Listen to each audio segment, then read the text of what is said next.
స్వతంత్ర ప్రేక్షకులకు నమస్కారం. అందరికీ హనుమాన్ జయంతి శుభాకాంక్షలు.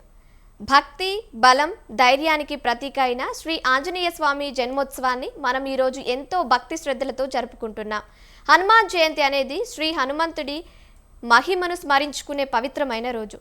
శ్రీరాముడి పరమ భక్తుడైన హనుమంతుడు తన అపారమైన శక్తి, వినయం, సేవాభావంతో ప్రపంచానికి ఆదర్శంగా నిలిచాడు. ఈ పవిత్ర సందర్భంగా భక్తులు దేవాలయాలకు వెళ్లి పూజలు నిర్వహిస్తూ హనుమాన్ చాలీసా పారాయణం చేస్తూ స్వామివారి ఆశీస్సులు పొందుతారు. బ్రహ్మశ్రీ ఎం సాయి మోహన్ కుమార్, జ్యోతిష్య వాస్తు సంఖ్య వాస్తు నిపుణులు, హనుమాన్ జయంతి విశేషాలు, మరిన్ని ఆసక్తికరమైన విషయాలు తెలుసుకుందాం. నమస్కారం స్వామి గారు. నమస్తే అమ్మా. స్వామి గారు, ముందుగా హనుమాన్ జయంతి ఎందుకు జరుపుకుంటారు స్వామి గారు? ప్రతి ఒక్కరికి ప్రత్యేకంగా హనుమత్ జయంతి పర్వదిన శుభాకాంక్షలండి. మనము నవవిధ భక్తి మార్గాల్లో భగవంతుణ్ణి ఆరాధించడానికి 9 రకాల మార్గాలు తెలియజేయబడింది మనకు శాస్త్రం. శ్రవణం, స్మరణం, కీర్తనం, దాస్యం, సఖ్యం, ఆత్మనివేదనం, అర్చనం, ఇలా పాదసేవనం, 9 రకాలుగా భగవంతుణ్ణి ఆరాధించడానికి తెలియజేసిన అంశాలలో స్వామివారు ఎంచుకున్న మార్గము స్మరణం. స్వామివారి రామనామాన్ని నిరంతరం జపిస్తూ తప్పిస్తూ స్వామివారి దివ్య అనుగ్రహాన్ని సంపూర్ణంగా పొందడం జరిగింది. ఎవరి జీవితంలో అయితే రామనామం అనేది వారి యొక్క జీవితంలో కొనసాగుతూ ఉంటుందో సంపూర్ణమైన జ్ఞానంతో కూడిన జీవితాన్ని, రక్షణను పొందే జీవితాన్ని కలగడానికి అవకాశం ఉంటుంది.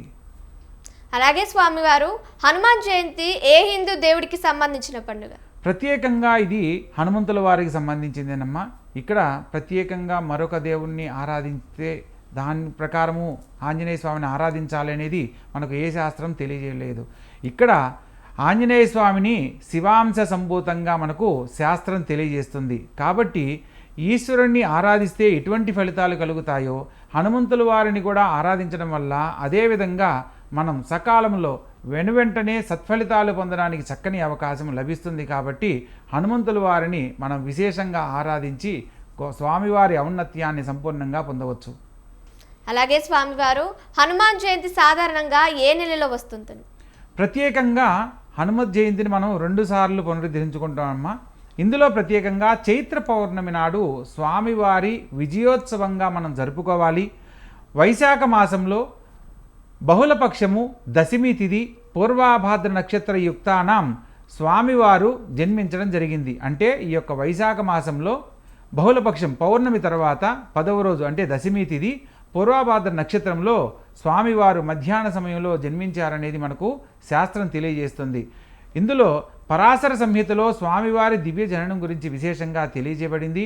అందుకని ప్రతి ఒక్కరూ కూడా ఈ యొక్క హనుమత్ జయంతిని వైశాఖ మాసంలో మనం ఈ యొక్క పండుగను జరుపుకోవాలి. ఓకే స్వామీజీ గారు, అలాగే హనుమంతుడిని ఎందుకు 3 పేర్లతో పిలుస్తారు? మంచి ప్రశ్నమ్మా. హనుమంతుల వారిని మనం ఆంజనేయుడు అని ఎందుకంటారు? అంజనాదేవి కుమారుడు కాబట్టి ఆంజనేయుడు అనే పేరు స్వామివారికి నామకరణం చేయడం జరిగింది. అదేవిధంగా కేసరి నందన అంటారు. స్వామివారి వానరరాజైన కేసరికి పుట్టిన సంతానం కాబట్టి కేసరి నందన అని అంటారు. అదేవిధంగా జై భజరంగబలి అని కూడా పిలుస్తారు. అంటే అమితమైన శక్తి కలిగిన వాడు, అమితమైన ధైర్యం కలిగిన వాడుగా మనం ఈ యొక్క ఆంజనేయ స్వామిని జై భజరంగబలి అనే నామంతో స్వామివారిని విశేషంగా మనం ఆరాధిస్తూ ఉంటాం. ప్రత్యేకంగా సంకష్టహర చతుర్థి పేరుతో గణపతిని ప్రతి నెలలో అమావాస్య గడియల్లో వచ్చే చతుర్థి తిథి నాడు విశేషంగా ఎలా అయితే ఆరాధిస్తామో ఇక్కడ హనుమంతుల వారిని సంకటమోచన అని కూడా పిలుస్తారు. సంకటమోచన అంటే ఎటువంటి కష్టాన్నైనా కూడా క్షణికంలో పోగొట్టగలిగిన వాడు కాబట్టి స్వామివారిని సంకటమోచనగా ఆరాధిస్తారు. దీనికి ప్రత్యేకంగా ఒక తిథి, వార నియమాలతో సంబంధం లేదు. స్వామివారిని ఆరాధించాలి అనే మనసులో భావన కలిగిన ఆ క్షణం నుంచే స్వామివారి దివ్య అనుగ్రహాన్ని పొందడానికి అవకాశం ఉంటుంది. ప్రత్యేకంగా ఈ సంవత్సరం చాలా విశేషమని మనం చెప్పుకోవాలి. ఎందుకంటే మంగళవారం నాడు స్వామివారు జన్మించిన పురాణ గాథల్లో ఏదైతే తిథి ప్రకారం జరిగిందో అదేవిధంగా ఈరోజు ఈ యొక్క మే నెలలో 12వ తారీఖు నాడు మంగళవారం రావడం విశేషము.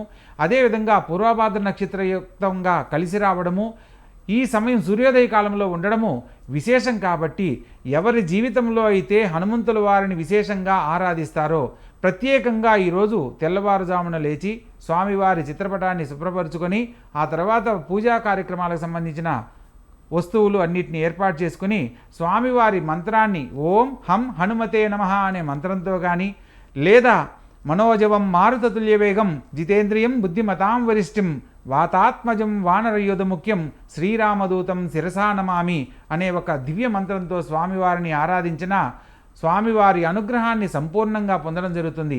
ఎవరి జీవితంలో అయితే భూతప్రేత పిశాచ బాధలతో కానీ ఇంట్లో నెగిటివ్ ఎనర్జీ వల్ల అనుకున్న పనులు సకాలంలో కాలేదని బాధపడుతున్న వాళ్ళు లేదా ఒక పనిని చెయ్యాలనుకుంటే అనుకున్నంత ధైర్యం లేక వెనకడుగు వేస్తున్న ప్రతి ఒక్కరూ కూడా ఎవరైతే భక్తి శ్రద్ధలతో ఈ యొక్క హనుమత్ జయంతి తిథి నాడు స్వామివారిని దివ్యంగా హనుమాన్ చాలీసా పారాయణ రూపంలో కానీ సుందరాకాండ పారాయణ రూపంలో కానీ ఆంజనేయ స్వామివారి దండక రూపంలో కానీ ఎవరైతే భక్తి శ్రద్ధలతో స్వామివారిని స్మరణ చేసుకుంటారో వారికి స్వామివారి దివ్య అనుగ్రహంతో కోరుకున్నవి సకాలంలో సంపూర్ణంగా పొందడానికి చక్కని అవకాశం లభిస్తుంది. అలాగే స్వామీజీ గారు హనుమాన్ జయంతి రోజున ఎక్కువ ఏ శ్లోకాలు చదువుతుంటారు భక్తులు, ఏది చదివితే మంచిదంటారు? మంచి ప్రశ్నమ్మ. ఇక్కడ ఒక్కొక్క సమయాన్ని బట్టి సందర్భాన్ని బట్టి వారి వారి జీవితాలకు సంబంధించిన అవసరాలు అవకాశాలను బట్టి స్వామివారిని ఆరాధించి విశేషమైన శుభ ఫలితాలు పొందవచ్చు.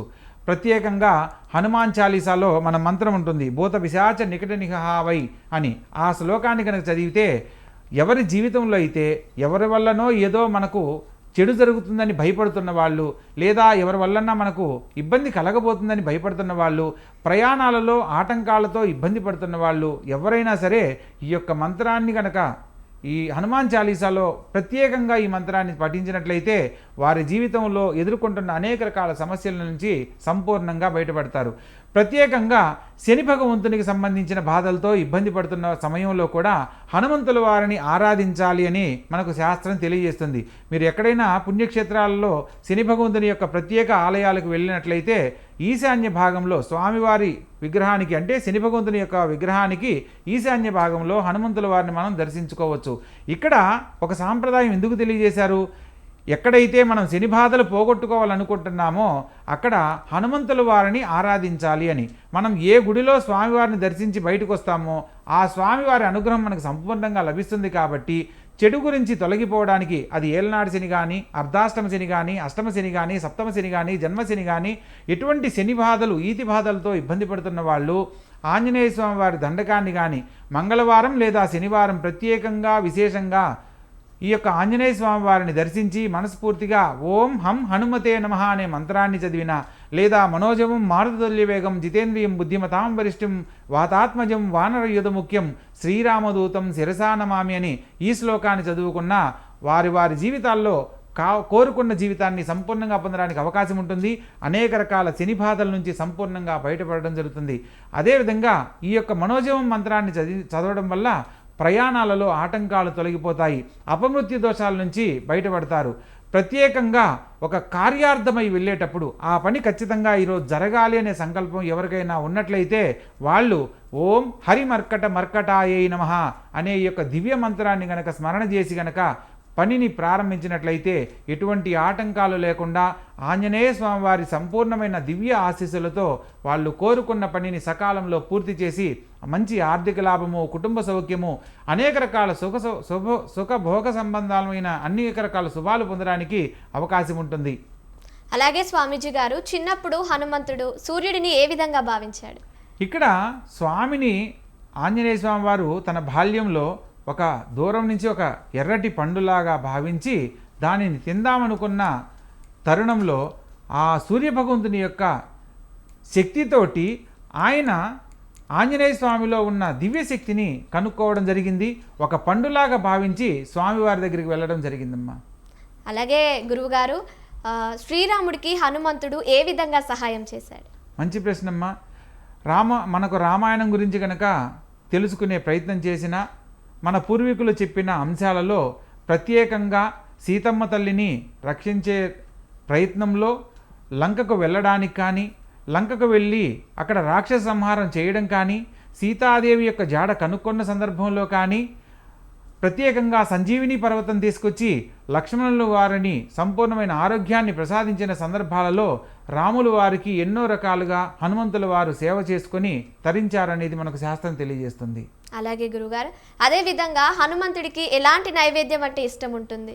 ప్రత్యేకంగా ఈ యొక్క హనుమంత్ జయంతి తిథి నాడు గృహస్థులు మాత్రము ఏకభుక్తాన్ని పూజిస్తూ స్వామివారిని ఆరాధించే సమయంలో స్వామివారి దివ్యజననం మధ్యాహ్న సమయంలో జరిగింది కాబట్టి స్వామివారికి విశేషంగా ఆపాలు అంటే ప్రీతి అనేది మనకు శాస్త్రం తెలియజేస్తుంది. ఆ ఇంటి గృహస్థురాలు ఎవరైతే ఉంటారో వాళ్ళు ఈ మధ్యాహ్న సమయం నుంచి సంధ్యా సమయం వరకు ఈ యొక్క ఆపాలను తయారు చేసి స్వామివారికి సంధ్యా సమయంలో విశేషంగా నివేదన చేయాలి. ప్రత్యేకంగా వడమాలను సమర్పిస్తారు. అదేవిధంగా తమలపాకులతోటి స్వామివారిని విశేషంగా ఆరాధిస్తారు. ప్రత్యేకంగా స్వామివారిని ఆరాధించే వ్రతాలలో కదలి వ్రతం అనేది కూడా ఒకటి ఉందమ్మా. ఆంజనేయ స్వామివారికి అరటిపండు అంటే చాలా ఇష్టము. అరటి పండ్లతోటి కూడా స్వామివారిని విశేషంగా అలంకరించి ఈ యొక్క పూజను జరుపుకుంటూ ఉంటారు. ప్రత్యేకంగా ఇలా ఎవరైతే హనుమంతుల వారిని ఆరాధిస్తారో వారు కోరుకున్నవి సకాలంలో పొందడానికి అతి శీఘ్రముగా సుఫలితాలు పొందడానికి చక్కని అవకాశం లభిస్తుంది. అలాగే స్వామివారు చాలా మంది హనుమాన్ జయంతి జరుపుకుంటారు. సో హనుమాన్ జయంతిని పొద్దున మొదలు పెడితే రాత్రి వరకు ఎలాంటి నియమాలతో జరుపుకుంటే బాగుంటుంది, మాకు క్లుప్తంగా వివరిస్తారా? తప్పకుండా అమ్మా. హనుమంతుల వారి చరిత్రలో మనము ఆజన్మ బ్రహ్మచారిగా మనం తెలుసుకున్నాం. ఎవరైనా సరే ఈ హనుమంతుల వారిని ఆరాధించే విధానం తెలుసుకుని ఆచరించినట్లయితే ఆ స్వామివారి దివ్య అనుగ్రహం సంపూర్ణంగా లభిస్తుంది. ప్రత్యేకంగా శ్రీరామచంద్ర ప్రభువులతో సహితంగా స్వామివారిని ఆరాధించాలి అనేది మనకు శాస్త్రం తెలియజేస్తుంది. ఎక్కడైనా చూడండి, రామనామం చెప్పేటప్పుడు కూడా మనకు స్వామివారిని ఆరాధించే సందర్భంలో రామభక్త హనుమాన్కి జై అంటే ఆయన అనుగ్రహిస్తాడు, కానీ జై హనుమాన్ జై అని చెప్పాడంటే ఆయన అనుగ్రహించడం అనేది మనకు శాస్త్రం తెలియజేస్తుంది. ఎవడైతే నా తండ్రి రాములు వారితో సహితంగా నన్ను ఆరాధిస్తున్నారో వారికి కావలసినవి అన్నీ కూడా వెనువెంటనే నేను ప్రసాదించాలి అని హనుమంతుల వారు తీసుకున్న నిర్ణయం ప్రకారము మనం స్వామివారిని ఆరాధించే విధానంలో శ్రీరామచంద్ర ప్రభువుల సహితంగా ఈ యొక్క ఆంజనేయ స్వామిని వారిని ఆరాధించాలి. ప్రత్యేకంగా బ్రహ్మముహూర్త కాలంలో స్నానమాచరించి స్వామివారి పూజకు కావలసిన అనేక రకాల ద్రవ్యాలతో పాటు పూజా సామాగ్రి అన్నింటినీ ఏర్పాటు చేసుకుని స్వామివారి దివ్య మంత్రం ఏదైనా సరే, ఓం ఆంజనేయాయ నమః లేదా ఓం హం హనుమతే నమః అనే మంత్రాన్ని, దివ్యనామాన్ని, స్వామివారికి ప్రియమైన నైవేద్యాలను ఏర్పాటు చేసుకొని ఈ యొక్క మంత్రాన్ని గనక 21 వారి యొక్క శక్తి కొలది 21 సారి కానీ 51 కానీ లేదా 54 కానీ లేదా 108 సార్లు స్వామివారి దివ్య మంత్రాన్ని స్మరణ చేసుకొని మనస్ఫూర్తిగా వారి యొక్క జీవితానికి కావలసిన అనేక రకాల కోరికలను స్వామివారి ముందు తెలియజేసి మనస్ఫూర్తిగా వేడుకున్నట్లయితే స్వామివారి దివ్య అనుగ్రహంతో సంపూర్ణమైన జీవితాన్ని పొందుతారనేది మనకు పరాశర సంహితలో వివరంగా తెలియజేయబడింది. అదేవిధంగా గురూజీ గారు, చాలామంది హనుమాన్ మాల వేసుకుంటారు. ఏ సమయంలో హనుమాన్ మాల వేసుకుంటే మంచిది? ఎప్పుడు దేవుని ఆగ్రహం మనకు లభిస్తుంది? ప్రత్యేకంగా ఈ యొక్క హనుమత్ జయంతికి ముందు 41 రోజుల ముందు నుంచి ఈ యొక్క విధానాన్ని అనుసరిస్తారమ్మా.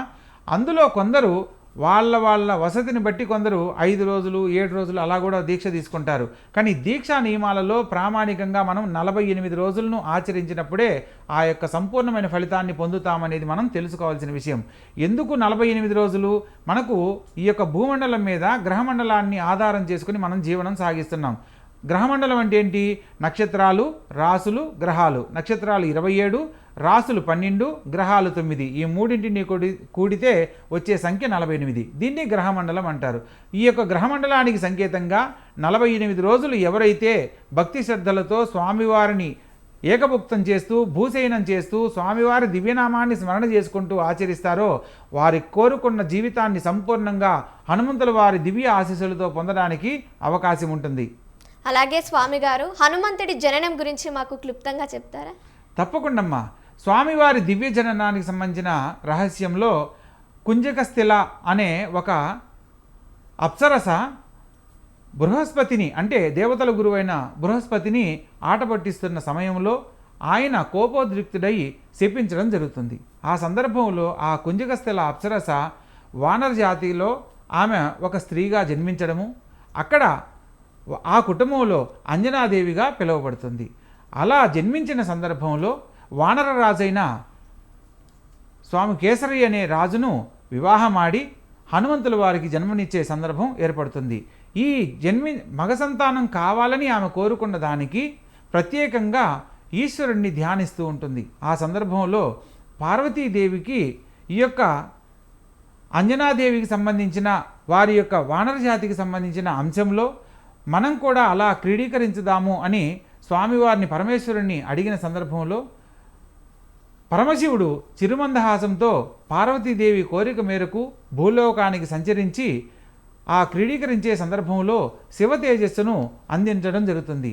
ఆ సందర్భంలో ఆ యొక్క శివ తేజస్సు వేడిని తట్టుకొనలేక పార్వతీదేవి చెప్పిన సందర్భంలో వాయుదేవుణ్ణి పిలిచి అంజనాదేవి పుత్ర సంతానం కోసం తపస్సు చేస్తూ ఉంది, ఇది ఆమెకు ప్రసాదంగా దానం ఇవ్వండి అని చెప్పని ఆ సందర్భంలో పరమేశ్వరుడు తెలియజేయడం జరుగుతుంది. అలా అంజనాదేవి గర్భంలో హనుమంతుల వారి దివ్య జననం అనేది జరిగింది. ఆ యొక్క తిథి ఈరోజు మనం చేసుకుంటున్న హనుమ జయంతి వైశాఖ మాసంలో ఈ యొక్క బహుళపక్షమి దశమి తిథి నాడు పూర్వభాద్ర నక్షత్రంలో స్వామివారు దివ్య జననం జరిగిందనేది మనకు శాస్త్రం తెలియజేస్తుంది. అలాగే గురుగారు, అదే విధంగా హనుమంతుడు ఎప్పుడు రామనామం జపిస్తూ ఉంటారు, దాని ప్రాముఖ్యత ఏంటి గురు? చాలా మంచి ప్రశ్నమ్మా. ప్రతి ఒక్కరూ తెలుసుకోవాల్సిన విషయం, అసలు రామ అన్న శబ్దానికి ఉన్న ఔన్నత్యం ఏంటి? రామనామాన్ని జపించినంతనే స్వామివారి దివ్య అనుగ్రహాన్ని మనం సంపూర్ణంగా ఎలా పొందగలం?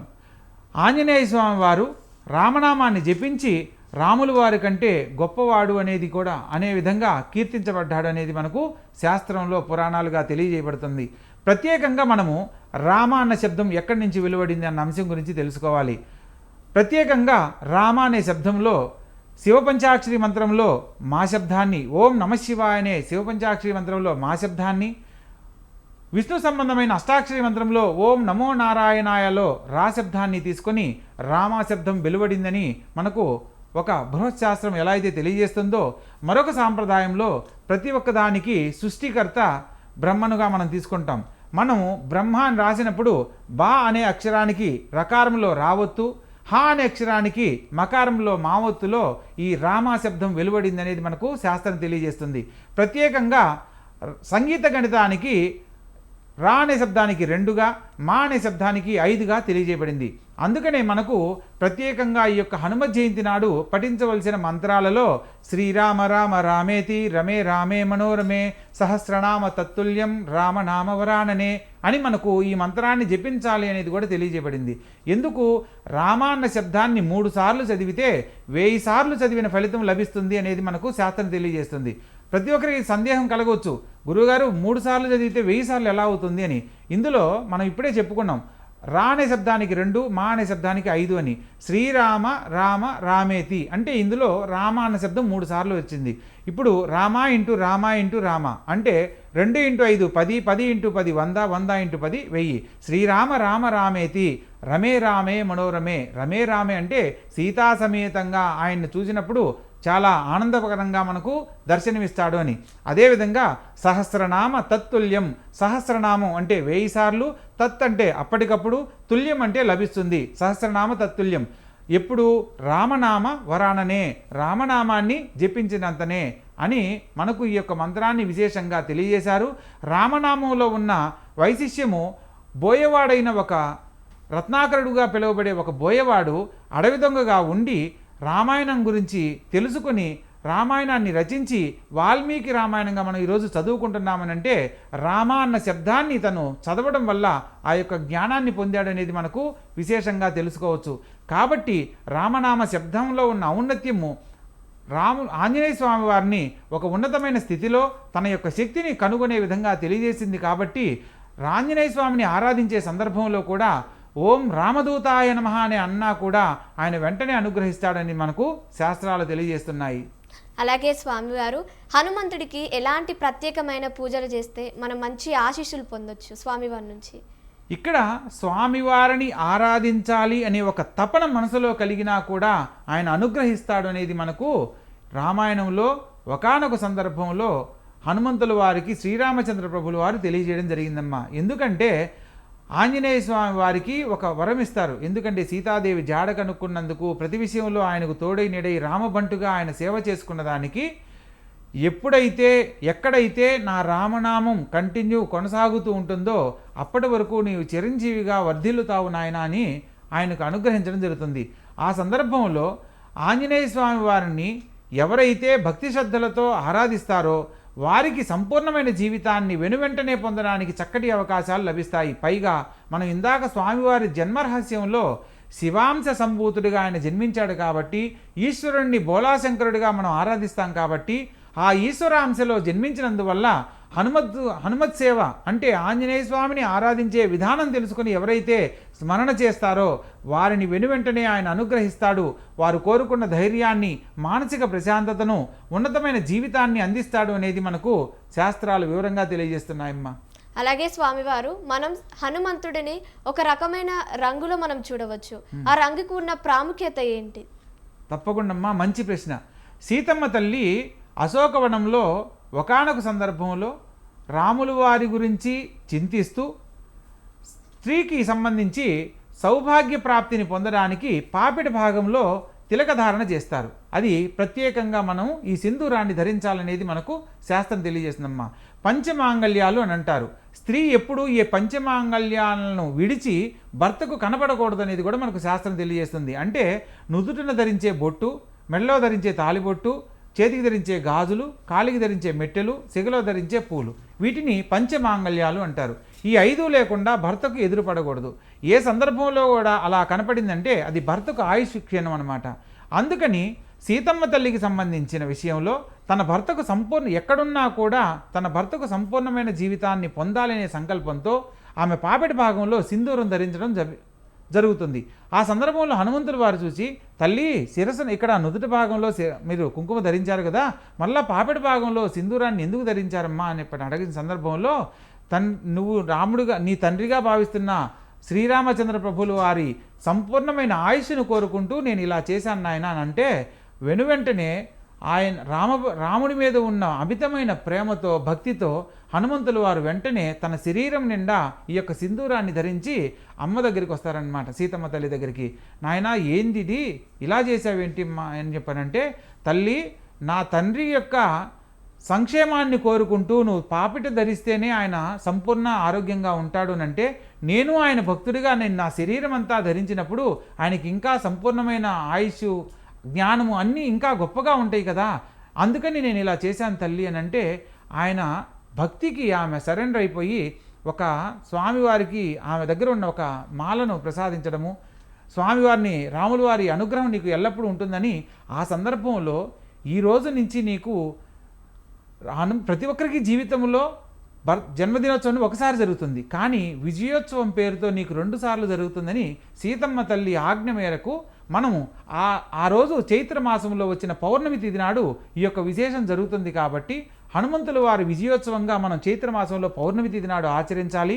ప్రత్యేకంగా హనుమ జయంతిని మనం ఈ యొక్క వైశాఖ మాసంలో జరుపుకోవాలనేది మనకు వివరంగా తెలుసుకోవచ్చమ్మా. అలాగే స్వామి గారు, మనం హనుమంతుడికి పూజలు చేస్తూ ఉంటాం. అలాంటి టైంలో చాలామంది చాలా తప్పిదాలు చేస్తుంటారు.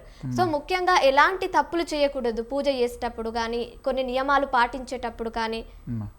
ఇక్కడ భగవంతుడిని ఆరాధించడానికి ప్రత్యేకంగా మనకు కావాల్సిన నియమ నిబంధనల్లో మనకు ఏ దేవుడైనా కూడా మనం ఆరాధించే భగవంతుని ఆలయాల్లో సతీ సమేతంగా ఉంటారు. ఈయన ఆజన్మ బ్రహ్మచారి కాబట్టి, పైగా మనం స్వామివారిని ఆరాధించే సమయంలో బ్రహ్మచర్యాన్ని విశేషంగా పాటించాలి. ప్రత్యేకంగా స్వామివారి దివ్యనామాన్ని స్మరణ చేసుకుంటూ ఉండడం వల్ల స్వామివారి దివ్య ఆశీస్సులు వెనువెంటనే కలగడానికి అవకాశం ఉంటుంది. ప్రత్యేకంగా సేవాభావంతో మనం ఆచరించాలి. ప్రతిదీ ఎదుటివారిలో కూడా రాముల వారిని మనం చూడగలిగిన శక్తితో మనం ఈ యొక్క విధానాన్ని అనుసరించాలి. అలా ఎవరైతే ఆచరిస్తారో వారికి హనుమంతుల వారు వెంటనే ప్రసన్నమవుతారు. వారి యొక్క వ్రత నియమాలకు సంబంధించిన ఎటువంటి ఆటంకం కలగకుండా హనుమంతుల వారు రక్షిస్తారనేది మనకు శాస్త్రం తెలియజేస్తుందమ్మా. అలాగే స్వామి గారు, ముఖ్యంగా స్త్రీలు హనుమంతుడిని భక్తిస్తూ ఉంటారు. సో అలాంటి స్త్రీలు ఎలాంటి పూజలు చేస్తే మంచిది అంటారు వాళ్ళకి? ప్రతి స్త్రీకి సంబంధించి ఆంజనేయ స్వామి వారిని ఆరాధించే అంశాలలో మనకు అమ్మవారిని మనం శాంతమూర్తిగా ఎలా అయితే ఆరాధిస్తామో, దశమహావిద్యల పేరుతో మనకు కావలసినవి సకాలంలో పొందడానికి అమ్మవారిని విశేషంగా ఆరాధించుకునే మరొక సాంప్రదాయం ఎలా అయితే తెలియజేయబడిందో, ఆంజనేయ స్వామి వారిని ప్రత్యేకంగా దత్తాత్రేయ స్వామి వారిని శాబ్రీ శక్తి రూపంలో కూడా మనం ఆరాధించి సకాలంలో సత్ఫలితాలు పొందవచ్చు అనేది మనకు శాస్త్రం తెలియజేస్తుందమ్మా. ఈ యొక్క శాబ్రీ మంత్రంలోనే మనం ఇందాక చెప్పుకున్న ఓం హరిమర్కట మర్కటాయ నమః అనే మంత్రం వెలువడింది.